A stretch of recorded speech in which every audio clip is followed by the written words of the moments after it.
Hey everybody, thank you for stopping by Living To Do's review of Married at First Sight, Season 15, Episode 12, Baby Steps. This was a good episode. They had a couple of the couples had a talk with Dr. Pia, which was interesting. Overall, I enjoyed the show. I think that this episode showed what the overall series should be about. So that's why I enjoyed it. But before I get started, please like the video and subscribe to the channel. I would really appreciate it, and I thank you in advance. So let's get started. Let's get started with Ben and Morgan. Dr. Pia came to visit Ben and Morgan, and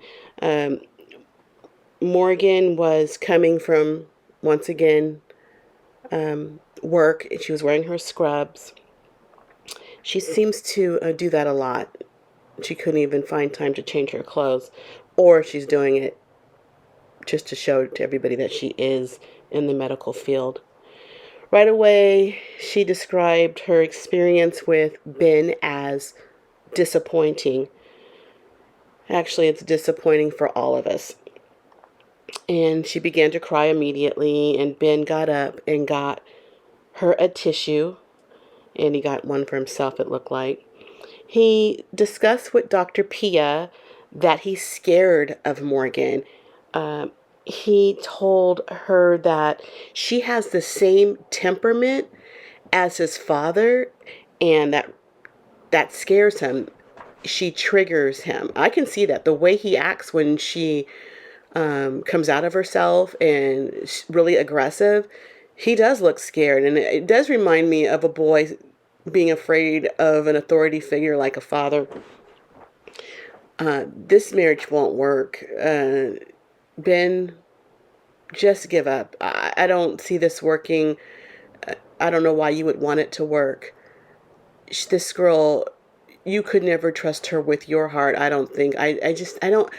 I think she turns things around to make it look like it's his fault, his problem. Well, all along, this kind of did stem from her. So, I don't have anything for Morgan. I'm just done with her. So they didn't say too much after that. That was basically it. They did have another scene with the group, but as a couple, and they didn't have anything else. So there's not much to say about them at all other than that. So let's go on to Lindy and Miguel. Lindy and Miguel, a lot didn't happen with them, but it was cute. They had a baby at the door. They opened their door, and there was a little brown baby, like in a basket. And they quickly named it, or it was Lindy that named their baby McLindy. Or McGindy, I think that's what it is. It was so cute. I love how she pointed out it was a brown baby because, he's from Puerto Rico. And it was a cute little baby. It did resemble Miguel. And Miguel took to the baby just so naturally. He was the one that seemed to be comforting the baby the most. He just really, and I think he loves the idea of having kids. He didn't run from it. He didn't pass it on her. And later he said he's living his best love story. So I see him. I think he sees himself married with kids. He's such a natural. He got the baby in bed. It was his new love. He was cuddled up with the baby, and a little bit of cuddling with Lindy. So cute. So I love to see him like that.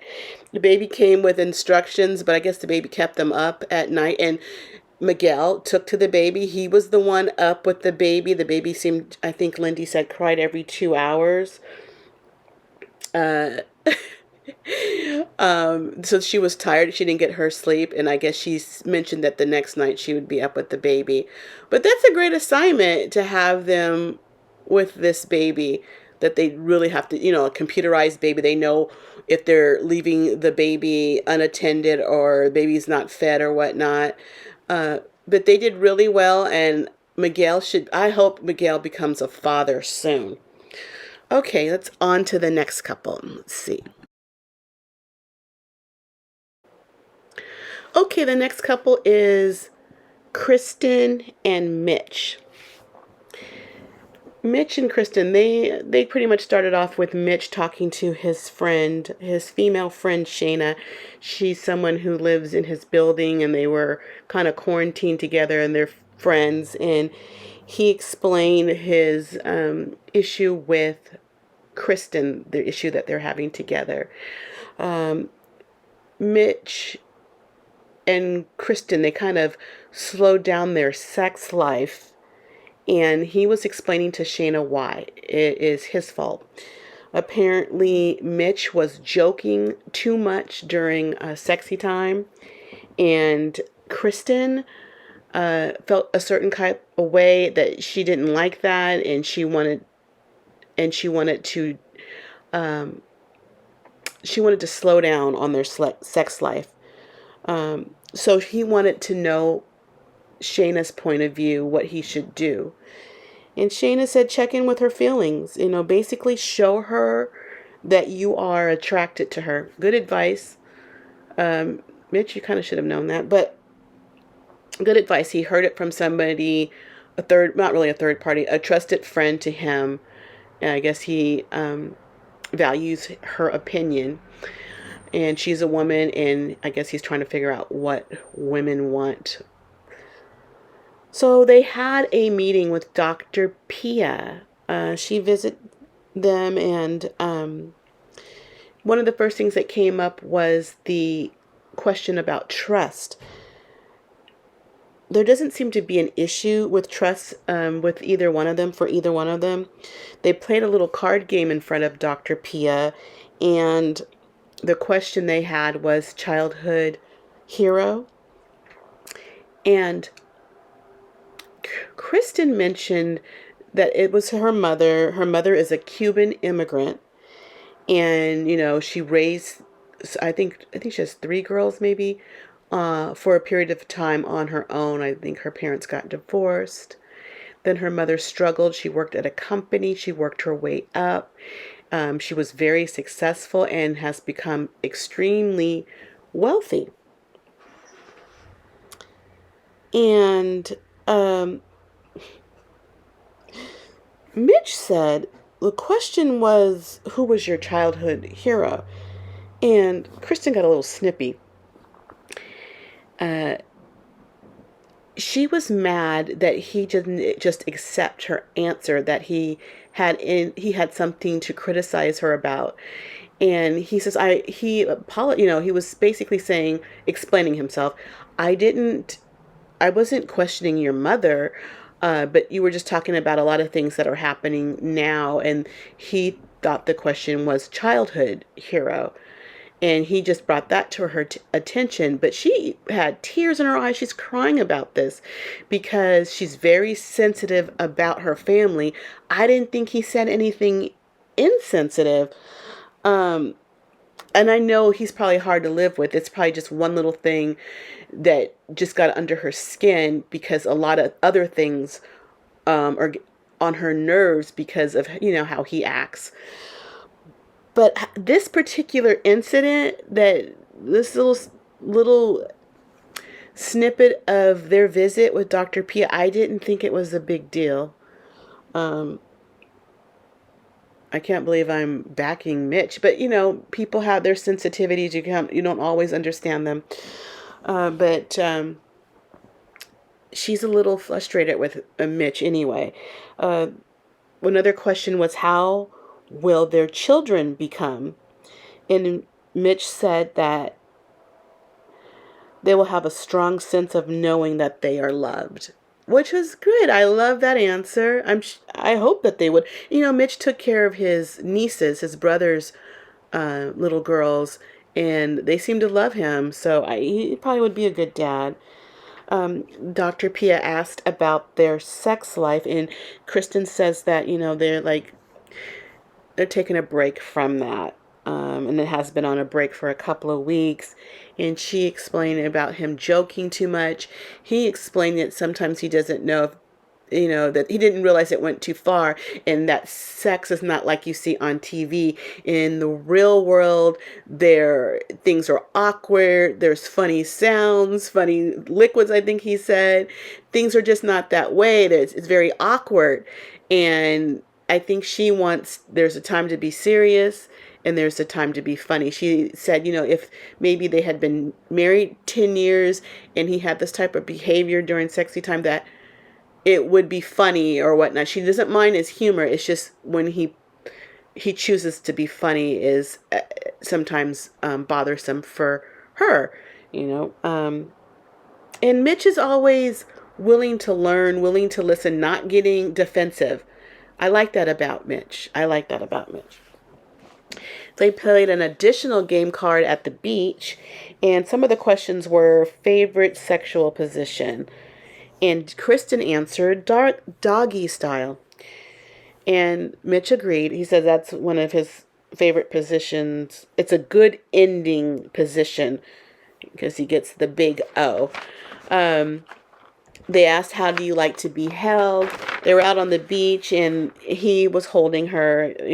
I guess she was showing him how she likes to be held. Later, they had an exercise where they did explore each other's bodies without words or jokes. And they had oils and candle wax. And Kristen says she wants more activities like that. She wants to be intimate with him. And I think she decided that, they might get back to being intimate again, sexually intimate. I really like how they're coming along. I can't believe I'm saying this from the start of their marriage because of him. But he looks like he's in this. He's working towards it. He's putting forth effort. He's not perfect, but he is giving genuine effort to the relationship and the commitment of this marriage. I like that. Okay, let's move on to the next couple. Okay, the next couple is Stacia and Nate. Stacia and Nate also had a visit from Dr. Pia, and they discussed trust and intimacy. Nate says he's having a problem with Stacia not trusting him. Stacia, you need to get a book called How to Trust a Scammer. You're going to need it. Trust is earned, for one. If you're starting off a new relationship, best thing to do is don't do anything to break trust while you're trying to establish trust. And you're still in the establishing trust phase, Nate. The question that the doctor asked about to Stacia was about her not trusting him, and does she feel that trust is loss of control, maybe giving him, trusting in him blindly. She's giving up control. And Stacia admits that she needs to fact check everything.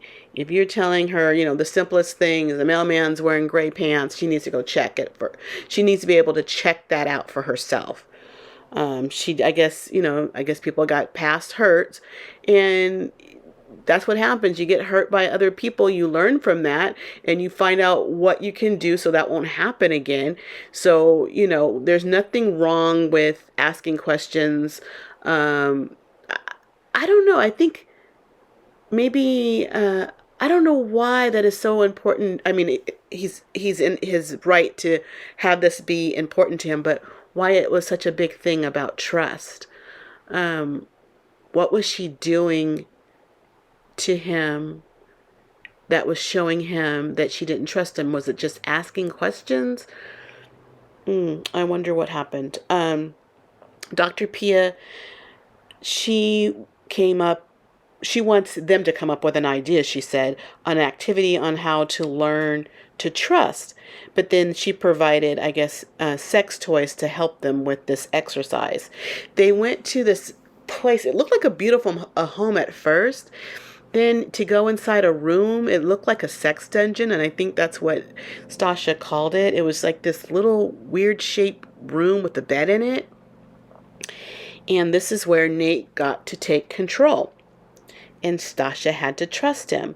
So he ties her to the bed with handcuffs and a blindfold. And he tells her to open her mouth. And she's like, wait. She just... And she opens her mouth a little bit. And he squirts whipped cream in her mouth. And that reminded me of his bachelor party where he did that to one of the girls, the dancers or whatever they were, at his bachelor party, made her get on her knees between his legs, and he put whipped cream in her mouth, and Mitch had the shocking look of a lifetime on his face. He couldn't believe it. I remember that. So he's really loving this. This man is a very sexual man. He's a nice looking man, nice body, and has no qualms about being sexually pseudo-active in front of a camera. Next, Sasha's laying on the bed, and so is he, on his knees kinda, and he puts a blanket over his head, and he proceeds to go in between her legs. And she's like, wait, what? Wait, what? She's putting a stop to it. I mean, first of all, I think she wants to be aware of how things look on camera. And she can't see anything. She just knows that... I don't know if she knows about the blanket either. So maybe that was a problem. But she was unnerved by that little... that activity a little bit. Then later, they have a swing up against a door, and Stacia is sitting in the swing, and Nate is making these gyrating movements. I'm like, they're doing too much. We're getting a lot of sexual activity and chemistry with these two, very intimately, that we've never really seen before. But maybe she trusts that. I don't know. Maybe they can trust one another. Always keep your eyes on him, Stacia. But that was really it for them. They seem to be getting along okay. No real issues this episode for them. So we'll see. So let's move on to the last couple. Okay, the final couple is Justin and Alexis. We see Justin and Alexis talking, and the conversation is about Alexa going out every weekend with her friends. Sounds like she's going out to a club to be with her friends, and Justin's not there, and it's not his scene anyway. And he's wondering, why do you have to go out every weekend, this talk? And she says she wants to be with her friends. She can't be in the house 24 hours a day. They're just having this discussion when there's a knock at the door, and it's Dr. Pia. And they greet Dr. Pia. Actually, I don't really see Justin greet Dr. Pia, but we do see Alexis greeting Dr. Pia. And I didn't like the little limp hug that she gave her. I'm like, well, that really sets the tone. So they get to talking, and Dr. Pia wants to know, what do you want in a marriage? And Alexis wants a partner, like everybody does. And they want to know if they're ready for marriage. And she's ready. She wants a commitment, Alexa. But she doesn't think she's ready to be married to Justin. This is what she says in the meeting. Dr. Pia, Justin, and Alexa. And Justin says, he's not trying to be an option. And he is feeling like she doesn't want him. She doesn't want to spend time with him, that she prefers her dog to him. She prefers her friends to him.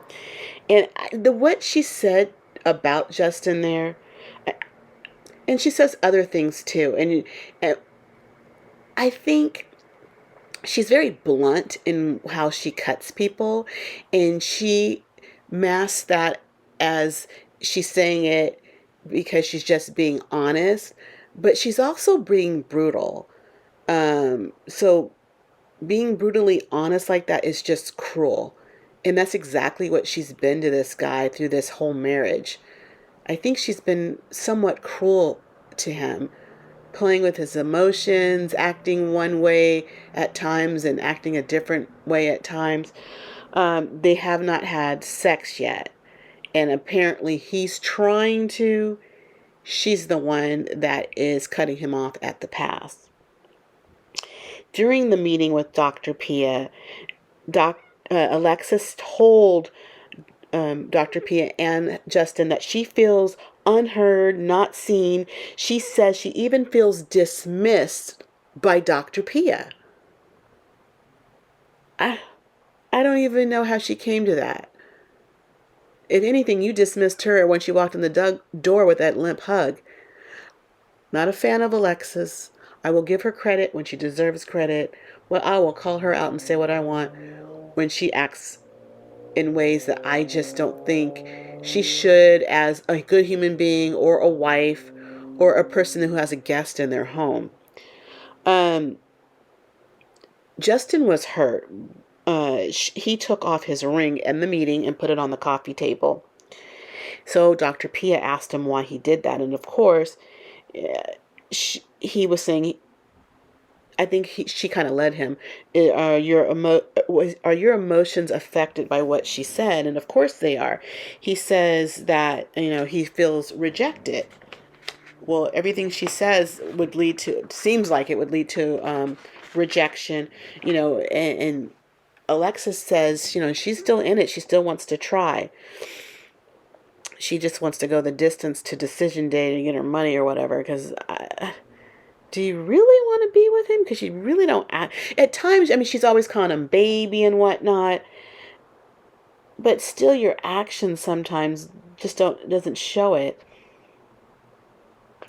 And later they were talking without Dr. Pia, and she was saying that she questions that she doesn't even know Justin. Okay, granted, it's only been a month, 5 weeks, what have you. You don't know him fully. And he's just really frustrated with her because she doesn't understand him. And they're just not on the same page with this relationship. So I think she tries to spice things up by bringing a stripper pole into their home and doing a stripper pole dance for him. She says she's trying to show him that she wants him and that she desires him. He enjoyed the pole dance. Later they were talking, and one of his frustrations is with her, that he has with her, is that she never asked him about the loss of his dog that had to leave because he bit her dog in the eye. And I guess she's never inquired on how he must be feeling about that. Because honestly, I saw a change in him ever since the dog had to go away. He wasn't his happy-go-lucky self. All that calmed down. He was sad. Seems like he couldn't even lift his head at times. He was hurt, and she just never, I guess, consoled him about that, and definitely didn't ask him how he was feeling and checking up on him. And he was hurt. I guess he felt neglected. Like he didn't matter. His feelings doesn't matter. And she's showing that he doesn't matter. And that makes him feel hurt. Later, they get into a fight. Now, this fight happened. It looked like it wasn't a scene necessarily. We see the living room. They're not in the living room, but they have audio of them screaming at each other back and forth. And Alexis thinks this is really hard. It looks like a producer stepped in and separated them and started and talked to them. And she took them into their bathroom, where Alexis was kind of having a moment. she wasn't crying, but, she's upset. She's saying that, every day it's so hard to be married. Back in, they highlighted it when she first got married. Marriage is not hard. Why do they say it's hard? It's easy. It's nothing hard about it. She thinks marriage should just be one big fun date. And that's not marriage. Marriage is life, the ups and the downs. It's not always fun. He doesn't want her going to the clubs. And this is the first time she's saying that she's hearing this. And so he's just outright stating, I don't want my wife in a club. That's not where you should be. That's not how wives should act. They sat down and calmly talked. And he says, you don't exchange the same energy. He wants to be intimate with her. She turns him down. And she questions it. Is it because I won't sleep with you, she says? She says, because I won't sleep with you? I won't sleep with you? Won't? Or you just haven't gotten to that point? I don't know. Her choice of words just kind of threw me off a little bit. She was the one that was very sexual. Now the guy's coming on to you and you say you won't. Yeah, I don't know. Maybe she's not saying... I think by her saying that, I think there's more to the story. There was also some group scenes. The girls got together on the beach. Looked really cold. They're all wrapped up. They had Lindy talking about her baby. She said it was on demon mode because it was crying, kept them up. And she's definitely going to be using protection. She doesn't want a baby, I guess. I really like Lindy. I think she has a good energy about her. Kristen, she was talking to the girls, and right before she said anything to the girls, Stacia says, she lives for Kristen and Mitch stories.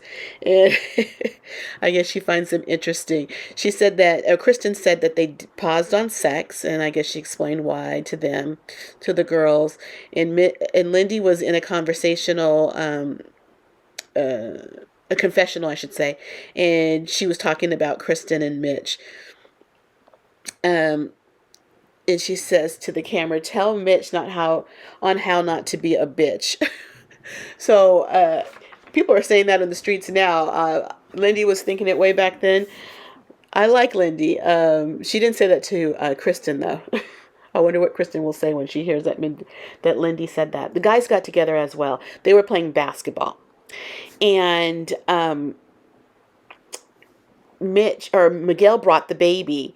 And Miguel brought the baby. Mitch was in a confessional and said he would have taken the batteries out of the baby and put it in the closet. That's how he would have handled it.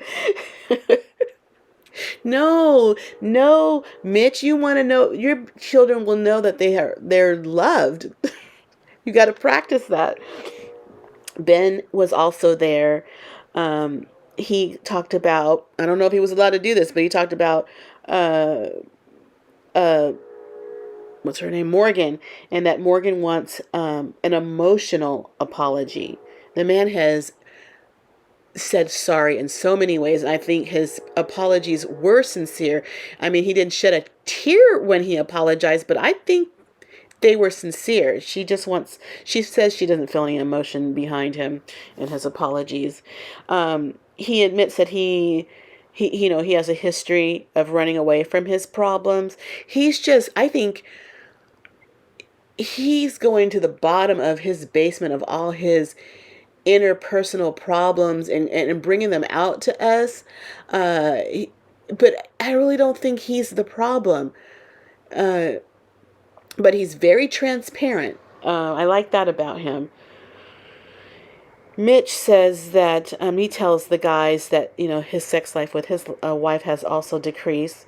I just noticed when the guys were sitting around after playing basketball, they were sitting in these chairs and they had water bottles.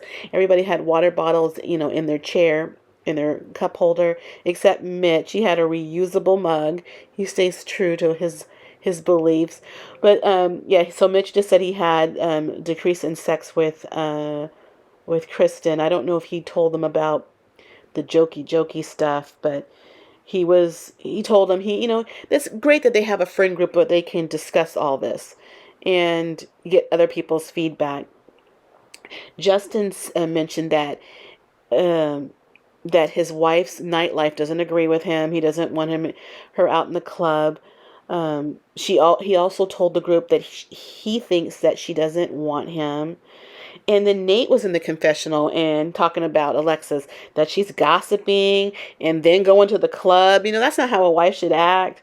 And I wonder how he feels about her in real life, Nate. What he feels about Alexis or Alexa. Um, Nate also mentioned, it was Justin. Justin also mentions that he tries to have sex with his wife, Alexa, and she just sits there. And he told the group that she also said that she wasn't ready to be married to him. Ugh. Went to have to tell that to somebody else, a group of guys. I mean, I hope they're your true friends and they can really support you in that.